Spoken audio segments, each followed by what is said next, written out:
up everyone, my name's Arcane Keyblade, and today I'm going to be talking about the story behind Kingdom Hearts 2, and if you haven't seen my other videos talking about the first game, Kingdom Hearts 1, and Rechain of Memories, you might want to go watch those because, well, otherwise you might be a little lost in the story behind Kingdom Hearts 2, but this story is going to be complicated even if you have seen those videos, so you're gonna have to pay pretty close attention to what I'm saying, and I'm gonna notify you when you're gonna really need to pay attention to something. So let's get into the story of Kingdom Hearts 2.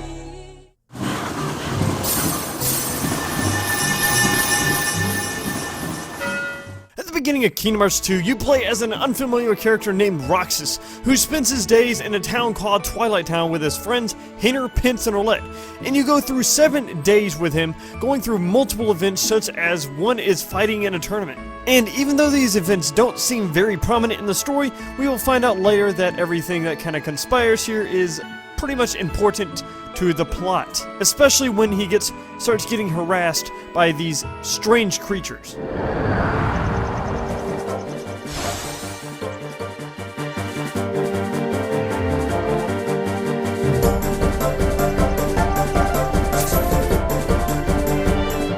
He begins to have dreams of Sora and Sora's past endeavors. And he also meets a girl named Naminé, who tells him that he isn't an actual person. He's something that is called a nobody. Now we're going to learn about later. What do you know about me that I don't? You were never supposed to exist, Roxas. Then later, after Roxas finds out that he is this thing called a nobody, he enters the mansion where he actually met Naminé, and this is where he finds Sora, Donald, and Goofy sleeping in pod-like machines. Side note, these are the pods that Sora, Donald, and Goofy were left in after the events of Rechain of Memories. He is then confronted by Diz, who tells him that he created this virtual town in order to merge Roxas with Sora. A side note, a nobody is a creature created when somebody turns into a Heartless.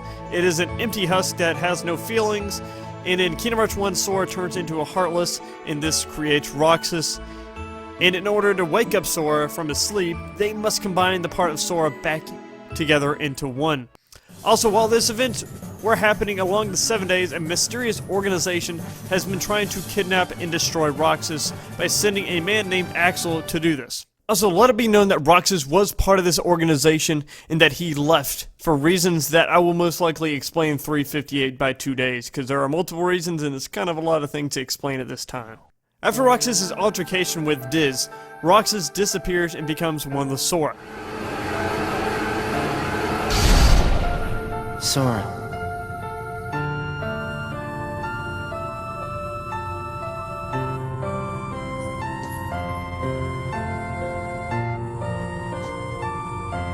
You're lucky. Looks like my summer vacation is over. Sora, Donald, and Goofy then wake up in the real Twilight Town. Remember, the one that Roxas was in before was a fake one created by Diz. Sora, Donald, and Goofy then go and find King Mickey, who seems to be in Twilight Town, and Mickey then sends them to a man called Yen Sid.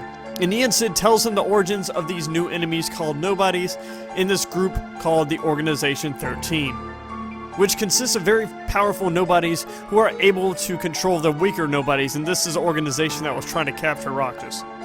So now Sora, Donald, and Goofy's plan is to try to find Riku, who is most likely out of the door to darkness since Mickey is also out of it too, and also to find and stop the organization from whatever their plans are. But right after Sora, Donald, and Goofy leave, Maleficent reappears in Yen Sid's tower.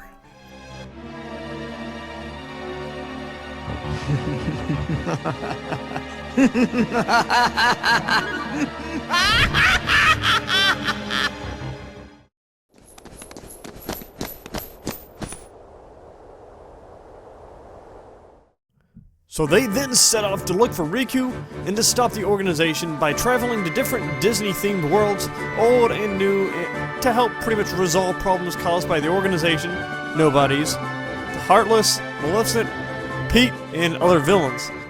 And this is where you might want to pay attention. Then during a visit to Hollow Bastion, they meet King Mickey, who reveals that the true nature of Ansem, the antagonist of the first Kingdom Hearts, is actually the Heartless to Xehanort, the main antagonist of the Kingdom Hearts series, who we will learn more about in Birth by Sleep. And Xehanort was a student of the real Ansem, named Ansem the Wise, a scientist who studied the hearts, and also that the leader of the Organization 13 is Xemnas, Xehanort's nobody. So let's get this right. Ansem, the Seeker of Darkness in Kingdom Hearts 1, was the Heartless of Xehanort, and the leader of the organization, Xemnas, is the nobody of Xehanort. Got it? Good. And the organization's plan is then revealed. They seek the power of Kingdom Hearts, which they think is the sum of all harps that Sora has released by destroying the Heartless with his Keyblade. They know not the true power of what they hold. The rage of the Keyblade releases those hearts. They gather in darkness, masterless and free, until they weave together to make Kingdom Hearts. And when that time comes, we can truly, finally exist. And they want to do this in order for the nobodies to become whole again, by using the hearts that were gathered together to form Kingdom Hearts in order to give themselves hearts. Sora then revisits worlds to solve lingering problems and to fix new complications, while seeking a path to the organization's main base of operations. And along the way, Sora is followed by a man in a black hood that he really thinks is Riku, and later is revealed that it is. There. Then, following a lead that they got from Hollow Bastion, they go back to Twilight Town, where they enter a passageway through Twilight Town and encounter Axel. Remember Axel, the guy from the beginning that was trying to kidnap Roxas? Yeah, that guy. Who sacrifices himself to create a passageway to the world that never was. I wanted to see Roxas. He was the only one I liked. He made me feel like I had a heart. It's kind of funny. You make me feel the same. Kyrie's in the castle dungeon. Now go!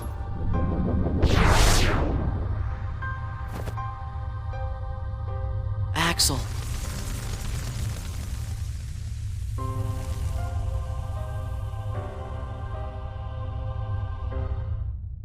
And along the way, we found out that Axel is actually friends of Roxas, who is being forced to kidnap him by the organization. And in the headquarters of the organization, we see Kingdom Hearts looming ahead. Sora then goes and finds Kairi and Riku, where Riku's appearance seemed to have changed. And Riku explains that he was ordered by Diz to go capture Roxas, and in order to do that, he had to let himself be taken over by the darkness. What? I have to release the power in my heart. The dark power that I've been holding back. Even if it changes me forever.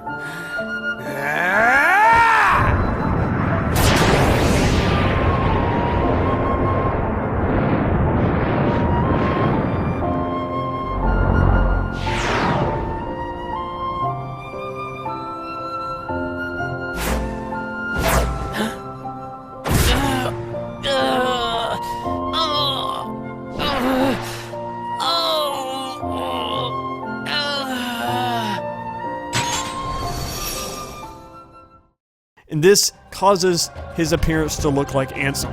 Later, King Mickey encounters Diz, who reveals himself to be Ansem the Wise, the guy who studied the hearts and whose apprentice was Xehanort. And Ansem uses a device that destroys some of the Kingdom Hearts' power, but a system overload causes the device to self-destruct, both engulfing Ansem and returning Riku to his original form. At the top of the castle that never was, Sora fights Xemnas, who uses what remains of Kingdom Hearts to power his multiple forms. After Sora and Riku destroy Xemnas, they end up trapped in the Door to Darkness, and a letter reached them from Kairi that opened a door to Destiny Islands, and that is the end of Kingdom Hearts 2. We pray for our sorrows to end, and hope that our hearts will blend. Now I will step forward to realize this wish. And who knows? Starting a new journey may not be so hard. Or maybe it's already begun.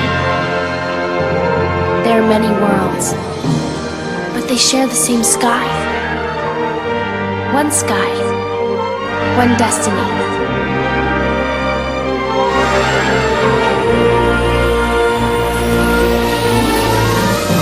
Light.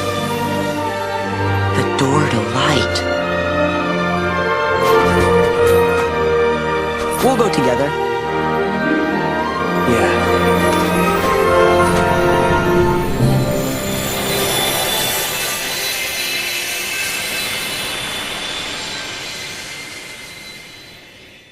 But if you watch after the credits, there is a scene that shows Sora, Kairi, and Riku reading a letter from Mickey that we later find out has to do with the game Kingdom Hearts Recoded. But otherwise, that is the end of Kingdom Hearts 2.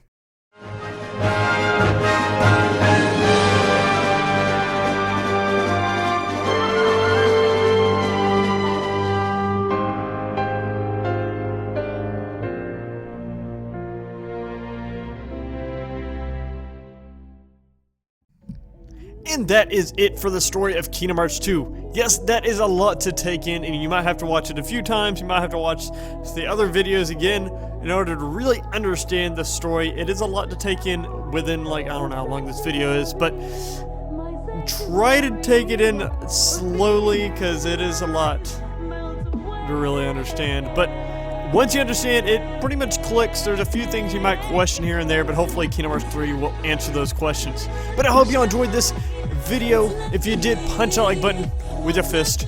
I'm the Arcane Keyblade. I will see y'all next time. Peace out.